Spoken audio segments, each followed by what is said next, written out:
Live from Waterford and Dungarvan, this is Waterford at 1 News. Good afternoon, I'm Sinead Ahern. Today's top stories. Former staff from Debenhams held a silent protest in Waterford this morning. 2 Waterford Council housing projects have been deemed essential and construction has recommenced. Senior health officials have been meeting to discuss if COVID-19 restrictions might be eased in 2 weeks.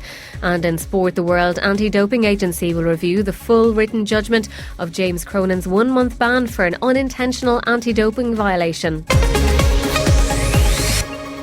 Debenhams workers in Waterford are urging the company to look after them. Staff at City Square Shopping Centre held an hour-long silent protest this morning, along with stores in Cork and Dublin. Around 90 people employed by the Waterford store have lost their jobs after the Irish arm of the company announced it's going into liquidation. Michelle Gavins worked in Debenhams in Waterford for 27 years. She says they weren't given any indication that the shop would not reopen following the pandemic. No, we had all hoped to return. We just locked down as we were asked to do to protect the business, put away all the different items. And when we all left on that Monday, we all said, see you in hopefully 6, 8, 10 weeks' time. So unfortunately, that's not going to happen now. We appreciate the company has gone into liquidation, but we're just kind of hope now that Debenhams will step up and look after their colleagues. She's calling for the company to provide staff with a redundancy package. Debenhams mightn't have a legal obligation to the staff, but they do have a moral one. And Debenhams in England intend to continue trading, and they're going to open up all their stores in England after this pandemic. And we're just asking them to please look after their Irish colleagues. A lot of young people in there who had taken out mortgages, have young children, young families, their whole life ahead of them, and they were making plans. That's all been taken away, We're just trying to get the best package for all the staff so that they have some small amount of security. Construction has recommenced at 2 Waterford Council housing projects which have been deemed essential. The sites are Knights Grange on the Lacken Road in Waterford City and Ballin Road in Dungarvan. Robert Blackmore is the safety advisor for S&K Carey Construction, who are building the Knights Grange development. He told Damien Tiernan that they're following advice from the Health Board and the Construction Industry Federation. There's this online induction that all the contractor personnel have to complete before they recommence work. That is an essential part of returning to work so that all the workers know exactly what they have to follow. Site management basically would have looked at the job in relation to the size and scope of it, how many people they can put on a particular building, so that they're separating out the contractors as much as possible.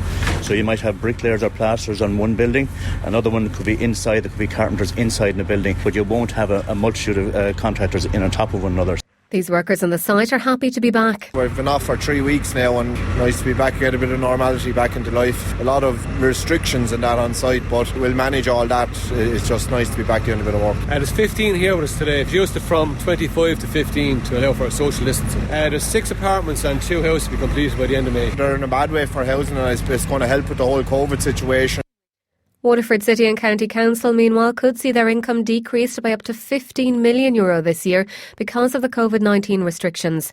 The local authority's CEO, Michael Walsh, told Damien Tiernan on Data Today that if their funding is not replaced by government, they will have issues. It's difficult to predict because it depends on the level of restriction when businesses open up and what level of rates will be required of businesses to pay. It looks like there'll be something in the order of 10 to maybe 15 million of reductions in income from ourselves and the country. We have a lot of other grant income like roads programmes and every other thing that we simply don't know at the moment because we can't go out there and do the work.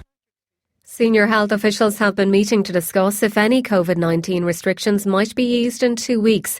There are now 15,652 confirmed cases here and 687 have lost their lives. Stephanie Rowan reports. Dublin still has the highest number of coronavirus cases nationwide, followed by Cork and Kildare.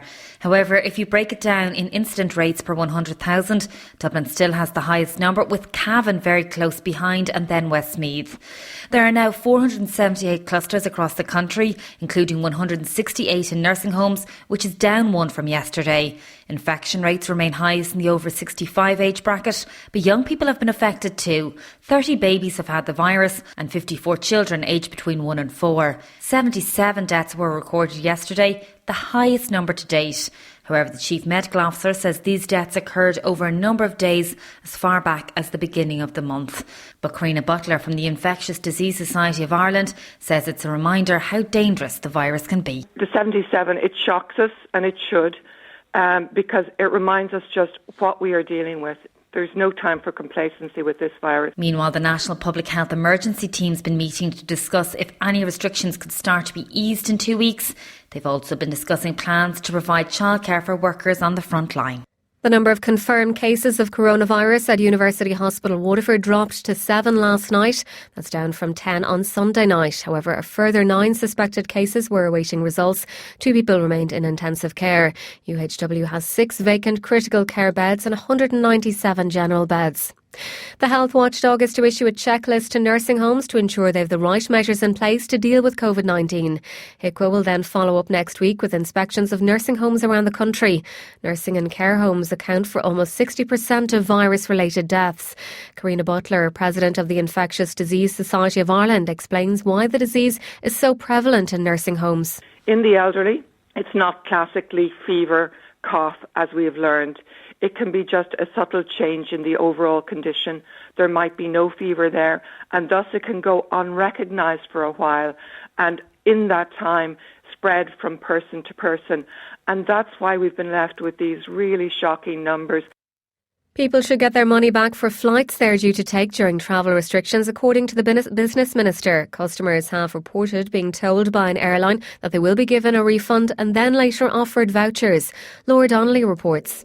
People who have booked flights with airlines including Ryanair and Aer Lingus say they received confirmation of a cash refund and that the request was being processed. They were later offered vouchers to be used within the next 12 months. Business Minister Heather Humphreys says she's been speaking with the Competition and Consumer Protection Commission.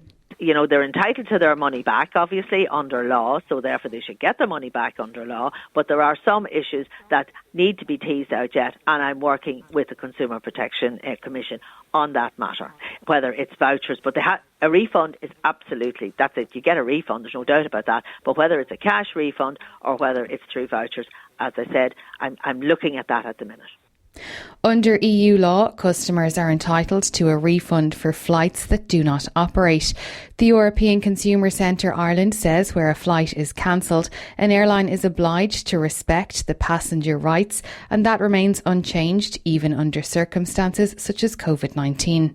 A man's appeared in court in relation to a high-speed chase in Waterford on Sunday. At approximately 25 to 7, a vehicle failed to stop for Gardaí at the Folly and drove off at speed along a number of back roads towards Tramore. Gardaí attempted to stop the vehicle, but the driver rammed into the side of a patrol car.